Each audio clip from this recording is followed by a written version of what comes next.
Hey, everyone here at the Investing Stuff You Should Know podcast, where we bring you expert insights into the world of investing and beyond. My name is Johnny Nelson, and today we are thrilled to have our special guest, John Lopez. John, thanks for being with us, man. How you doing, Johnny? Thank you so much. It's an honor and privilege to be on your show, man. Yeah, appreciate that. Appreciate that, man. So John and I have known each other for probably over a year now. We've gotten to know each other. He's an awesome dude. He is from the Capital self-storage multifamily group, Nine Doors Down. And we're going to get into all that. It's not just a story of like, here's a business and, we raise money and buy self-storage or multifamily. There's a really compelling narrative and story of all the things that John, where he came from, the disciplined actions that he and his team took, and then where they're going now. And he's into coaching and teaching others how to do it, how to grow. And we're going to just talk about that whole story. So John, kick us off here with where you grew up. Again, we're focusing kind of on the story where people can get some real meat out of this, but give us a little quick where you grow up, where you are now, and just a little background of who you are. Yeah. So I grew up in a town in the Bay Area called San Lorenzo, just a couple towns south of Oakland, California. Pretty much raised out there in the Bay Area, but out back in 2001. I went to college down south in Los Angeles. So I spent the next 20 or so some years out in Los Angeles, met my wife. We have three kids. And then in September of 2021, we decided to move out to Las Vegas, Nevada, which is where we're at right now. Awesome, man. And tell us the reason why to move to Vegas versus California. I would think like California is more cool or, better, it's like you get the desert of Nevada, but without the beach or something like that. I don't know. Why Vegas? There's a lot of things I miss about California, Johnny, and the weather, my family, the friends, but there's certain things that are going on in California that doesn't quite align with my goals. I love that, man.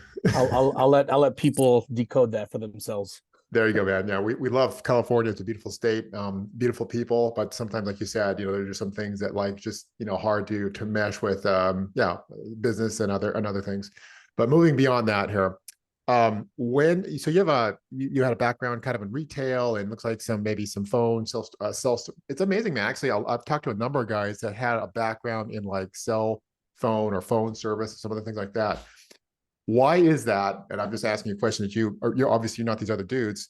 Why is it that you guys, I've seen this kind of this trend, you're starting in retail, and small retail and services, things like that. And I've seen multiple of your type, of the type that have been in this, go to multifamily or real estate. Why is that, John, from your perspective? I think so myself. So I was with AT&T for 7 years. And then after that, I was with another company as a director for cell phone accessories. So I've always been on the sales side of things. I think with the cell phone industry, for those that move up into management, you learn a lot about leadership, how to manage a multi-million-dollar business, even though it's not necessarily my business. Yeah. But some locations, I was responsible for 20 to 25 employees. Some locations I'm in charge of like seven or eight employees. But because it's retail and because it's the cell phone industry, everybody needs to have a cell phone. Everybody has internet. A lot of households, they probably have at least like 7 devices. So a lot of people wanted to purchase their things quick. You learn damage control, especially if you're customer facing. Yes. Because you're gonna have clients that are happy, that they're just satisfied, but they're not exactly going to share the gospel with the world. Then you're going to have a very small percentage that loves your customer service, that they may hop on Yelp and give a good review. But the moment you have a bad interaction with a customer, that customer will go on Yelp and immediately leave a negative comment, which is going to reverberate with their friends, their circles, and the people in that zip code. So treading that fine line, to have the good reviews, you have to get creative on how to satisfy a customer, because everyone's personalities are totally different. That's fascinating, man. And then the link, of course, and the link that I'm trying to draw, which I think we're both operators, in the retail or the real estate space, is that there's demand from whether it's self storage, which is a little less demanding because you're renting it out, but still there's lots of people coming in and going.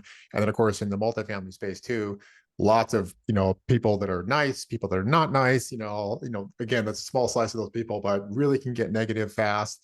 And you can't, you can only do so much. You can only get up so many times at 1 a.m. And if there's a fire or a flood or something like that, like clearly John didn't cause the fire, it's something, outside your control, but you're Yeah. responsible as the manager, as the operating entity and whatnot, to control it, to fix it, to resolve it, right? 100%. And another aspect that I left out was the team aspect. So, I'm in charge of, X amount of employees. I'm reporting to an area manager. Area manager reports up to a director. So I learned that chain of command and how to cascade information, necessary information, and some information maybe not as necessary to my frontline employees. And in a way, it's almost like monthly reports for a certain property. You're cascading information the same way. That's amazing, man. So we talked about a little bit on a pre-chat here, John, and that was let's talk to the person that maybe is a similar avatar to you, to your journey, and I think this makes the story compelling. Like someone can see themselves, maybe they were, they were doing what you did, a manager of some type of, could be, I don't know, a Chipotle, I don't know, Subway, it could be cell phone service, like all this, there's obviously very different there, but that type of person, and there's lots on every strip mall, there's a manager and all this kind of stuff here. Maybe these people are depressed. Maybe they can't find their way out. Maybe they don't see a way out. Give us the journey of how you broke through that, found a partner, and started and kind of got down the path of real estate. Yeah. I credit this all to God. So when I was in, when I still had my W-2, I was very, I was successful, but unfortunately I was comfortable. I was comfortable with what I was doing, right? Yeah. And luckily, myself, my wife, Tony, and our partner, Anthony, we already started acquiring properties, like small properties, like 20 units here, 9 units here, out in Tucson, Arizona. And this was like tail end of summer of like 2021. I was still working at the time. September of 2021, we moved out to Las Vegas. And prior to that, the company that I was working for, they got acquired by a much larger distributor. So there's probably like, it was like 13, 14, 15 employees that came from the old company into the new one, I was one of them. New Year's Eve rolls around, going into 2022. We hop on a Zoom call, and it was a bunch of us sales guys, and I thought, it was like, hey, great job this year. Here's what we're gonna do for next year. Happy New Year's, guys. Enjoy the family. Yes. And I was remember that New Year's Eve fell on a Friday. Well, while on the call, I learned I was getting laid off. For real. So it was myself and like about 15 other employees, all coming from the old ones. Now that I look back, that distributor that purchased us pretty much used us for the year to acquire our customer database, right? And when I got laid off, I just remember thinking to myself, man, what am I gonna do? I'm in a new town. I got my my 3 kids, got my wife here. Well, I guess I'm just gonna fake it till I make it for this weekend, right? Let's just show the kids a good time and just enjoy it. But back in my mind, I'm like, I was feeling down and out, man. For sure, man. There's very few people, men and maybe in particular, that doesn't affect pretty deeply. It's part of your identity. It's who you are. It's what you do. I mean, there's just so much of our psyche and personality and spirit, soul, body. It's wrapped up in all those things. And also just like the rug gets pulled out, you're on your back, and like, oh, still be a man, still be a father, still act normal. That's not easy. Yeah, no, it's not. However, I understood their business move because I knew their sales were going up, but the cost of goods coming from China was increasing. So the profit margins, it was decreasing. And I remember even before I got laid off, I remember telling my wife, I'm like, I have a feeling I'm going to have to make a move in the next 6-12 months. I didn't know it was going to be on New Year's, but that I remember it was probably like the Monday, Tuesday later that day. Like I remember just waking up and I turned on the switch in my head and I'm like, I can either get back into the W-2, be comfortable, and be successful. I know I could. Or do I want to no longer be dependent on an employment to bring in my source of income? Luckily, we already planted seeds with with some properties, but it was that Monday or Tuesday I decided I'm gonna go full force with 9 Doors Down, and let me just see where this goes. And now that I look back, it's the story's still been written, but I think it was probably the best thing that could have happened to me, Johnny, was getting laid off. That's amazing, man. Because That was the catalyst. That was the catalyst. And like you it said, you attribute was. that to God. And I also am a believer in God and the power of his hand and what he can do for us.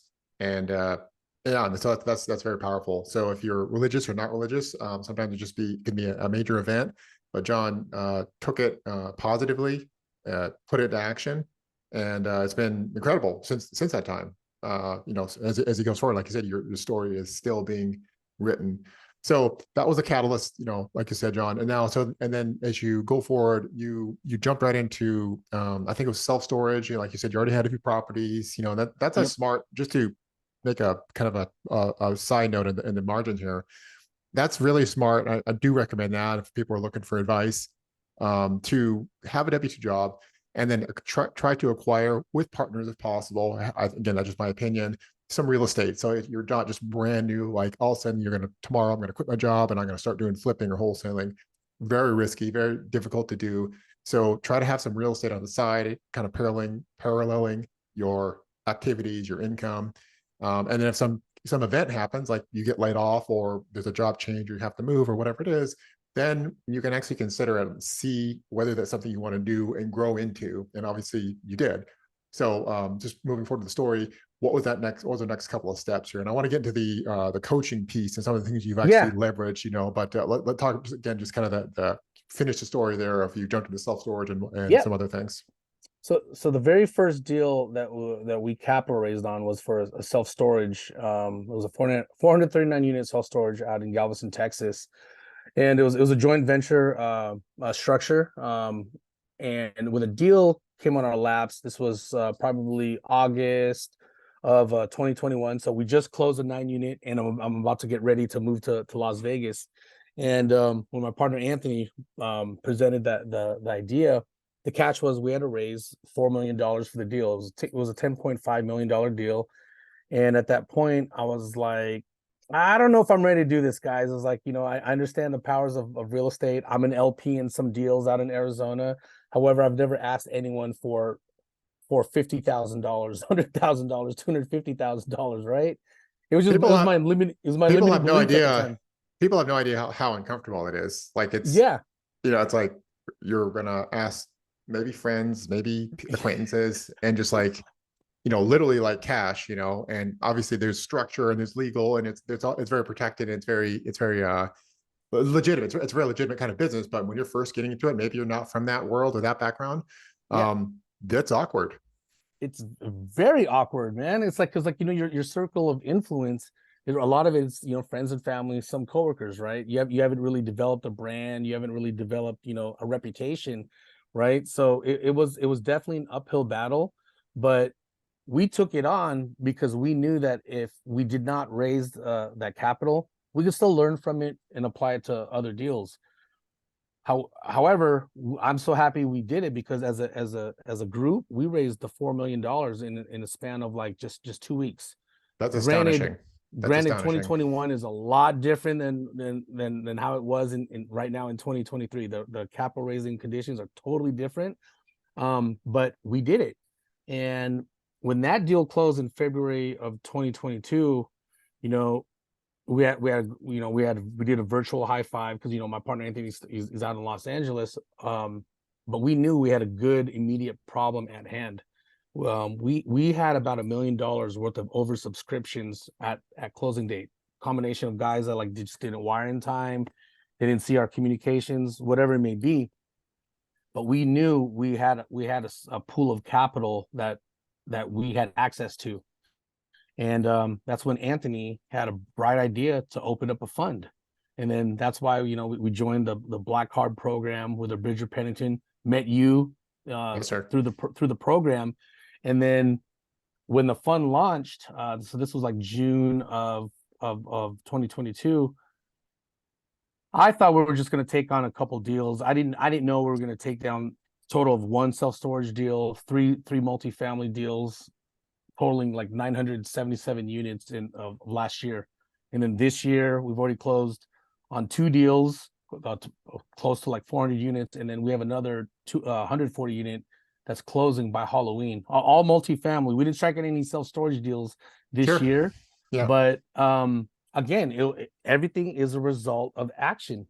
Just your Talk about that. opportunities start to open up. Like, Yeah, talk about that, man. And you said something you've been very diligent in, and this is everyone recommends it, but do you do it? And that is like go to many meetups, take the energy, the effort, put on webinars, but also it's not easy to every week or every couple of days or whatever that is, whatever the cadence is, to show up to, some you put it on yourself or show up to some real estate event going on. It's actually like you're not getting, no one's getting writing you a check for John to show up on his own time with the family and kids and spend 4 hours some evening, Wednesday evening, and just, hey, this is what we do. Talk about that. yeah, moving with intention is something that we're pretty big on. Unfortunately, I see a lot of people going to meetups, and I feel like they're just there to take a picture, right? Whereas those that are successful in this game of real estate, they have intentions of making friends with new people, making contacts. They may or may not be business partners, right away, or maybe ever, but you're making the contacts and you're learning, and you start talking to people. And then when you start talking to people, it creates a dialogue, it creates a discourse. That's when epiphanies start to happen, lessons start to occur. But I think what separated us from a lot of people is we knew we could learn as much as we want, but all that knowledge is not going to mean anything unless you put it to action.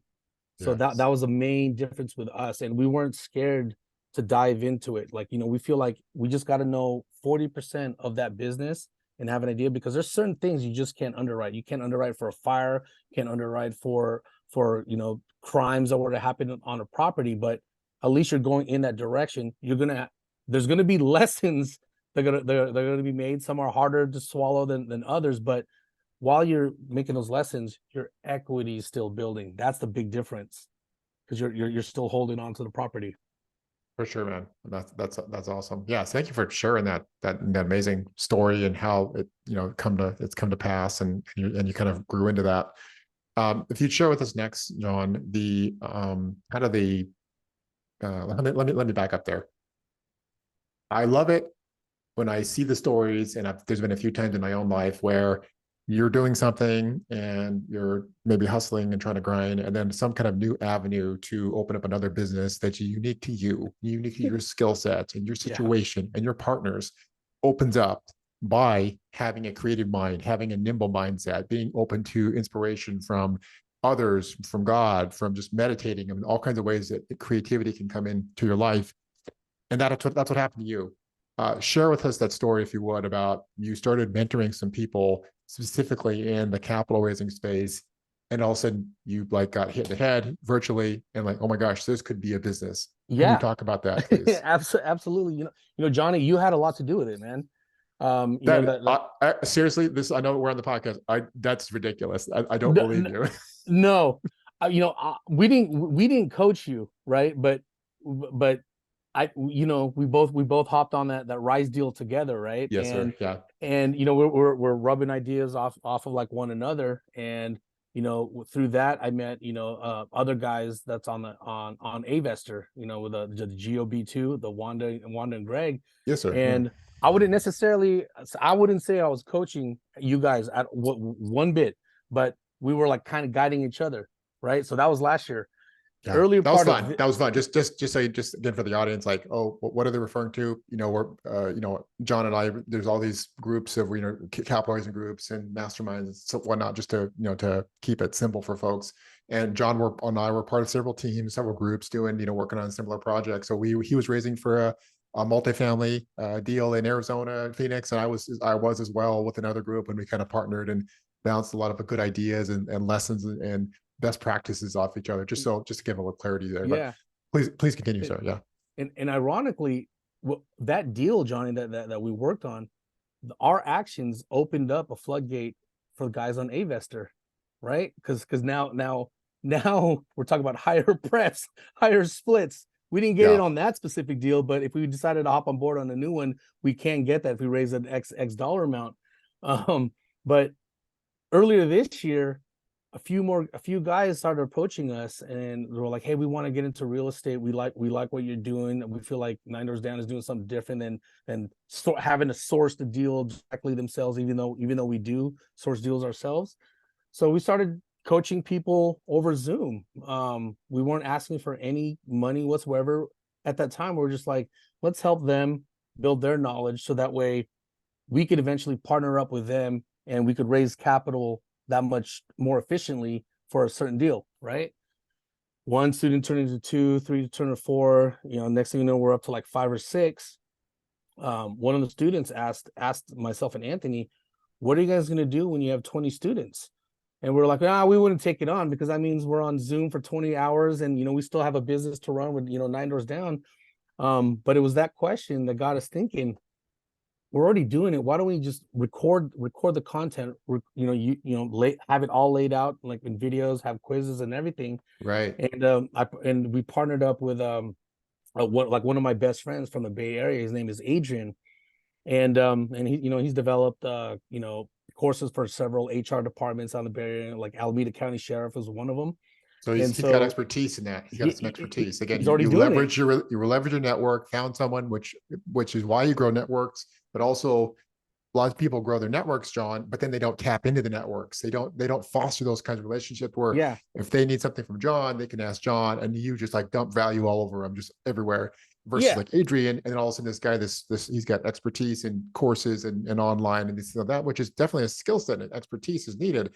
And you tapped into that, and then he came on and it's helping you there, right? Yeah, absolutely. And I trusted the guy. Like he's one of my best friends. I've known him since like elementary school. He was my roommate in college. My son is his godson, right? So, but I never connected with him on a professional side of things just yet. So we decided to open up a separate company called School of Nine Doors Down, and we took on Adrian as a partner. So he has equity share like in the company because we knew, like as you said, he's bringing something to the table that we have no knowledge, experience on, and he developed this beautiful portal.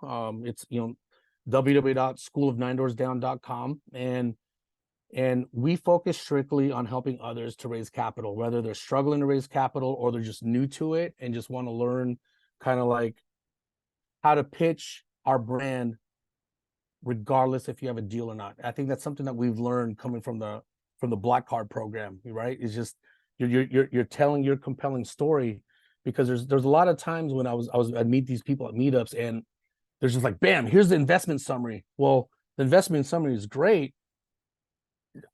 All these deals that are out there is pretty similar returns nowadays: 1.5x, 2x multiple, 6 to 8 pref, 12 to 15 RR, right? Everything's the same. But what separates you that's holding the investment summary from someone else? For me, if I don't know the person, I'm just hearing a bunch of numbers in my head. I don't hear anything compelling that makes me want to like learn more about that person. So, which is basically how everybody sells. We think we're analytical and we're going to perform due diligence, and that's how we make decisions, all like robots. And truth be told, folks, that's not how like 99% of everyone makes a real decision. And John and I are both business people and can analyze things, but also like he just shared, if they're just spitting numbers at someone, or someone's getting numbers spit at him, or somebody's spitting numbers at him, sorry, then there's no emotional bonding, there's nothing compelling, there's nothing to grab on and remember and move forward with that team or that person. So we teach that to our students. We teach we teach the power of the pitch deck, because I am, for those that are not fund managers, I don't think they truly realize the power of the pitch deck, because the pitch deck, eventually you start to know it so well that you're telling it in story form. You could be having dinner, or you could be at a baseball game, and a question will always come up: what do you do for a living? And then when someone asks me that, all I simply say is, oh, I partner up with people to acquire apartments and self-storages. And I leave it at that. I just so that way you want to leave like a question for that person to want to learn more about you, because eventually you're going to be pitching yourself, your story, your brand, and when you do announce a deal, it's just icing on the cake. People Correct. will understand your buy box. People will understand your territory, what you buy into, what type of asset class. And because you've narrowed down your buy box, now you've widened up your pool within that buy box, rather than, hey, you know what, I'm going to learn how to do, the flipping, the wholesaling, Airbnb, real estate. And you know what, maybe my fund is going to do art as well, right? You start to what's the word I'm looking for? You start to water yourself down. Yeah. And then with each category, Dilute, your maybe pool, dilute you yourself. dilute it. Yeah, exactly. People don't know what you're doing. It's confusing. They don't know there's nothing to bite onto, you're just like this No. amalgamation of a bunch of stuff. And again, like, whether it's, same kind of thing, if there's no personality behind it, but also if the personality is so like, you don't even know what basically it comes down to a confused mind and a confused purpose. Like there's no one that I know that I've met anywhere in the investing space that is so broad and is really compelling investors to come in, unless there's some kind of really, really strong tying, binding thread with all those things. Maybe it's like, oh, social good or some other thing, but typically people want to hear a story. It's got to be simple. It's got to be compelling. There has to be some depth to it that resonates because Anthony and John are who they are. And then people like, hey, that's something I want to be part of. Yeah, 100%. And it makes a world of difference. I think with a lot of, there's a lot of great multifamily schools that are out there, man. I could name a whole bunch just here on the West Coast alone. Brilliant. But there was still that problem that I was seeing. It was like, they can't get to the closing line because for the simple fact that I couldn't bring money to the table. Because you could be the best acquisitions guy, you could be the best underwriting guy, but you still got to bring money to the closing table. You got EMD, is involved now, and you have to close it. And it pained me to see a handful of people losing out on their EMD because they weren't attracting the capital the way that we started to see ourselves developing, I guess. We started developing a style, I guess. Yeah, another way of saying that is it pained you to see them not attract the capital they were capable of, right? Like they were absolutely capable. And that's what you're teaching, right? You're actually enabling them to attract the capital is in their circle, they can attract, they are right, the proper stewards, but they're just, coming from a sales background. And again, who you are and who your team is, that is this deciding factor. That's the differentiating factor in how you can do it versus another team, another individual. Yeah. And then you're enabling, you're sharing that knowledge, sharing those inside tricks and tricks of the trade to help them get to that next level, that other piece of the business that if it's not there, it's like no gas in the car, in the tank in the car. Hey, car's not going anywhere. That beautiful car, brand new. Hey, everyone likes it. Beautiful model. Is it going anywhere? That's ultimately what people need this thing to do is go somewhere. Yeah, exactly. And there's people who've done what you and I have been doing for much longer than we have. We're not reinventing the wheel. We're just taking, we'll just take Coca-Cola, for example. We see their ads on billboards, on TV, on race cars and whatnot. Every time we see an ad, it doesn't mean that we're going to go out and buy a 2-liter of Coke, right? But that brand recognition is there. So that way, hey, if I go into a gas station, I'm kind of thirsty, and even though I don't really drink sodas much, but I'm feeling for a cola, I'm going to sway towards Coca-Cola because I see that brand always. And we want our students to start to think that way.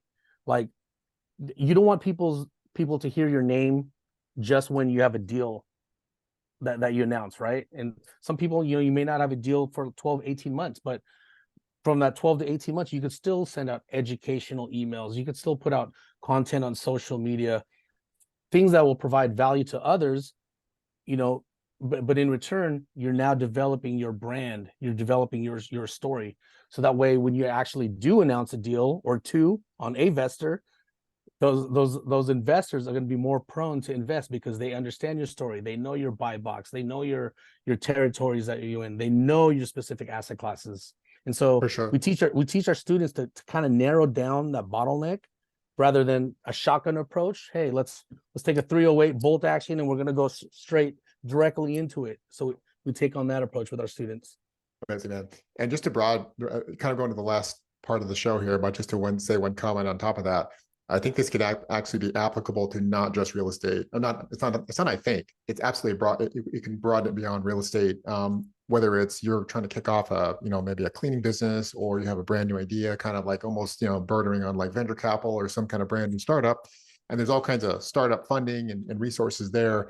But what John is saying and pitching and selling and offering, and actually offering a service to the community, the people that he knows, is that of, defining your brand and then getting very specific and then showing people that value there. So yes, he and I are real estate guys, and the people we know, most of the audience is also real estate, but it could touch on other things as well here. So so that's amazing, man. So Definitely go ahead. business agnostic, I guess, is a good I love that's a description. brilliant summary. I love that two-word phrase, brilliant, business agnostic. Yeah. For the final part here, John, take us out here with how do people get in contact, and just whether it's a deal that you want to, are deals that they want to be on the list or kind of just know more about, or if they are in that other space of needing branding, pitching, type of capital raising. I guess that's kind of what you're doing. Help there. What are some ways? What's the best ways to reach out and connect?